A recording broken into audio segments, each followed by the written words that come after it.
Olá, eu sou o Rui Stanzani Lapa, sou arquiteto e trabalho no IPUF-CEFAM, que é a entidade da Prefeitura Municipal responsável pela política de preservação do património cultural material do município. O CEFAM está muito agradecido e todo o corpo técnico fica muito feliz de poder estar representado através deste vídeo no projeto Arquitetura Neocolonial em Santa Catarina, do erudito ao popular. Esperamos poder dar uma contribuição positiva a esta empreitada, que é muito instigante, e acreditamos que o projeto será muito relevante para o futuro da preservação do acervo de bens culturais de natureza material em Florianópolis, porque hoje não existe um levantamento sistemático deste tipo de arquitetura no município. Se tudo correr bem, e oxalá corra, essa situação poderá mudar através desta iniciativa, que é por isso muito louvável e merece o nosso aplauso. Mas até para me distinguir de algumas coisas que já foram frisadas pelos colegas arquitetos que já publicaram vídeos neste projeto, e porque me parece que, representando o CEFAM, me encontro em posição favorável para enfrentar este tema, proponho-me falar de algumas das dificuldades que se levantam para preservar ou proteger este tipo de arquitetura e a memória da época em que ela foi feita, e para podermos respeitar este legado e aprendermos com ele.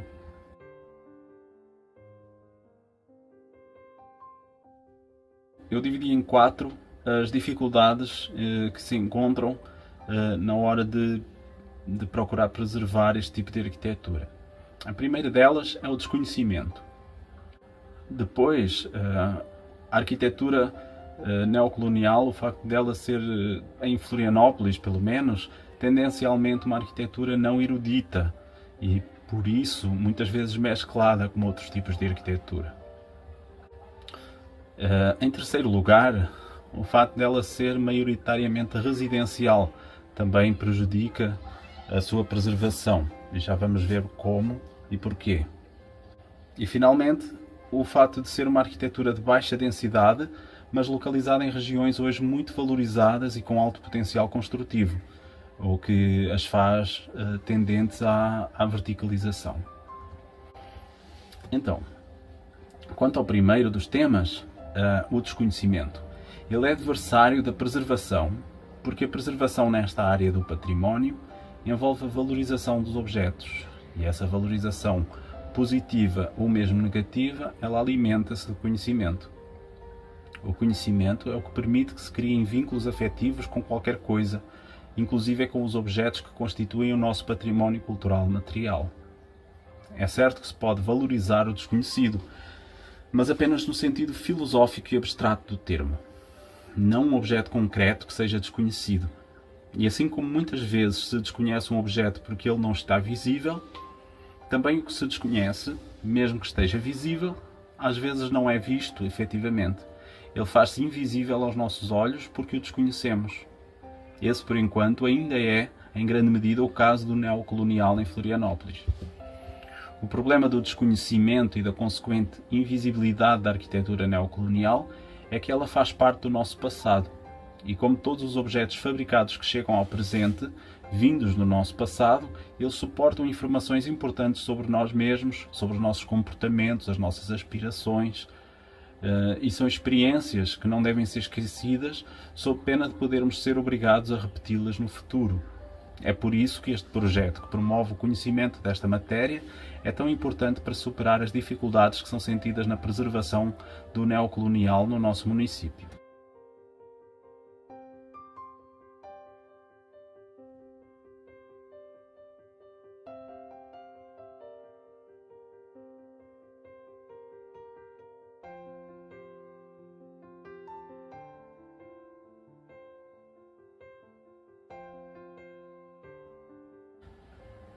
Então agora, quanto à segunda dificuldade, academicamente costuma falar-se dos diferentes estilos de arquitetura do passado como se eles tivessem sido apenas fases sucessivas assumidas pelos objetos fabricados pelas pessoas. Que após uma fase vem outra fase, depois de um momento-chave ou momento charneira em que tudo muda. Na arquitetura erudita, por vezes, isso sucede assim mesmo, em casos de grande ruptura. Mas no caso da arquitetura neocolonial, ainda mais em Florianópolis, isso não aconteceu assim. Não que se deva olhar para a arquitetura neocolonial como um estilo necessariamente popular e sem erudição, Mas em Florianópolis, a sua progressiva entrada em cena ocorreu sim por via não erudita, salvo honrosas exceções, e isso trouxe consequências sobre a própria forma que veio a ser assumida para essa arquitetura. Constata-se que o estilo neocolonial entrou em voga no município aos poucos, ocorrendo simultaneamente a outras correntes da arquitetura nacional e internacional que também invadiram o imaginário estético local, às vezes um pouco antes, outras vezes um pouco depois, mas convivendo em períodos de coexistência. Esses outros estilos existiram e conviveram entre si mais como ideias ou imaginários estéticos do que como obras propriamente ditas. As obras concretas, elas materializam as ideias estéticas que vão circulando entre as pessoas, os projetistas, os arquitetos, mas muitas vezes elas manifestam conjuntos vastos de características que podem pertencer a imaginários diversos, cruzados entre si. Raramente, um estilo de arquitetura é materializado numa obra de arquitetura corrente ou popular, sem haver esse cruzamento das ideias estéticas que identificam esse estilo com ideias estéticas mais permanentes, ideias com aquilo que se pode classificar como uma maior inércia na comunidade. Assim é possível identificarmos, por exemplo, características coloniais nos imóveis que foram feitos em épocas posteriores ao Brasil colónia, convivendo com características ecléticas, Art Deco, etc. Normalmente, na arquitetura corrente, isso é o caso. E quando se analisa a arquitetura de uma cidade como Florianópolis, que durante muito tempo ficou longe dos principais centros académicos de difusão das novas ideias, esse fenómeno de miscigenação entre estilos é sem dúvida muito importante. E se é importante para todos os estilos de arquitetura, com seus arcabouços plásticos ou estéticos próprios, então também acontece no estilo neocolonial, que se foi afirmando dessa forma na realidade arquitetónica local, através de sucessivas alterações dos hábitos mantidos na comunidade. Isso acaba, primeiramente, por dificultar o reconhecimento do próprio estilo, que surge em pequenos detalhes, por vezes discretos, mesclado com características de outros estilos anteriores, porque a dinâmica das formas da arquitetura não erudita é diferente daquela sucessão própria dos estilos reconhecidos academicamente.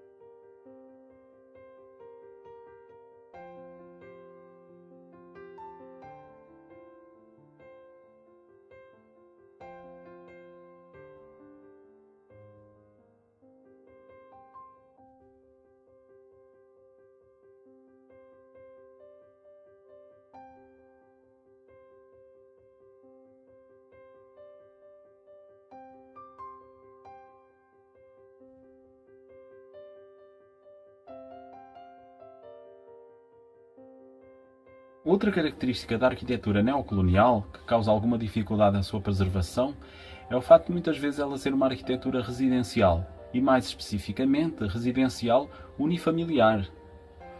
Em si mesmo, isto não seria um problema. Porém, quando se pretende preservar uma obra de arquitetura, pressupõe-se que a obra deve manter sua configuração. Ora, uma casa neocolonial, especialmente, tem uma configuração pensada para o habitar. Isso significa que o seu projeto admite poucas concessões a questões alheias à vida doméstica.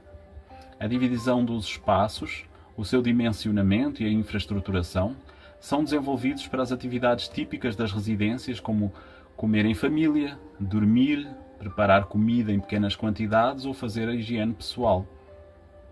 Assim, não são muitos os usos que podem ser imaginados em uma casa neocolonial que mantenha a sua configuração. É possível adaptá-la, talvez, a um pequeno escritório, um consultório ou a um pequeno restaurante, mas não muito mais do que isso. E mesmo assim, mediante certas alterações. Poderia dizer-se que apenas esses 3 programas podem ser perfeitamente suficientes para garantir a permanência da configuração da casa, mas há que considerar também a sua localização, a qual, sendo, como já se viu nos outros vídeos, muitas vezes periférica relativamente ao centro mais restrito da cidade, devido ao momento particular em que foram construídas, não favorece alguns dos usos enumerados em termos mercadológicos. A residência continuaria sendo o programa que, com maiores ou menores adaptações, permitiria não só a permanência da configuração das edificações, como também o respeito pela sua ambiência e uso original. Porém, não existem meios legais de garantir o uso das casas enquanto residência se, por exemplo, nos locais onde estas casas existem, os potenciais residentes se sentirem inseguros ou com sua intimidade devassada devido às próprias características arquitetónicas já descritas da arquitetura residencial neocolonial. Muros baixos, pavimento térreo, jardim, janelas amplas e numerosas, telhados cerâmicos, etc. Nesse sentido, aquilo que foi uma casa boa de se morar no Bom Abrigo de 1950 não é necessariamente em 2020. Além disso, a questão do aumento da densidade urbana traz consigo também a questão dos custos. Residir numa casa nos locais onde estas edificações foram construídas pode tornar-se muito oneroso, e isso leva-nos ao problema seguinte.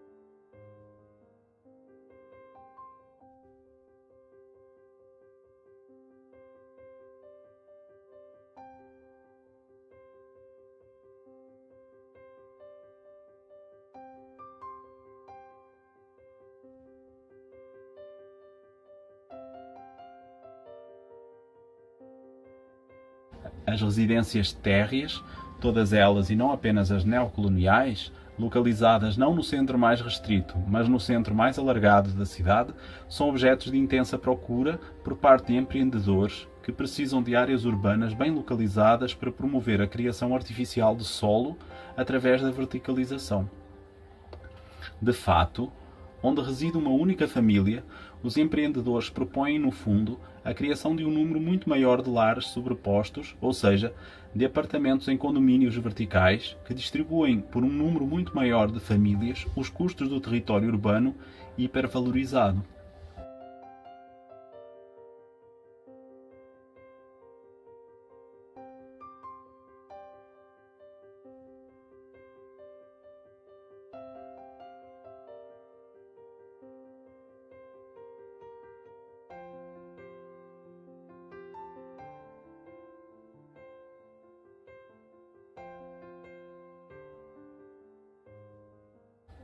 Para aqueles que possuem as casas térreas nas condições de que já falei, com escassa segurança e intimidade, a troca é recompensadora, pois a idade das edificações, rondando hoje os 70 anos ou mais, já exige obras de reparo ou manutenção, as famílias não têm mais a mesma constituição de outrora, normalmente numa segunda ou até terceira geração desde o proprietário original, e as ofertas dos empreendedores permitem o desafogo económico que os proprietários necessitam para resolver os seus novos problemas habitacionais.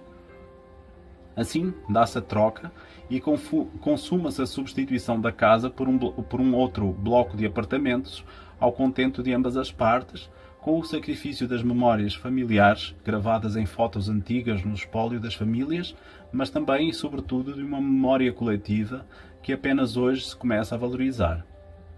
O pulsar dessa realidade de transformação urbana é hoje inexorável e suas vítimas neocoloniais são numerosas, porque a geração que as construiu se encontra na situação descrita.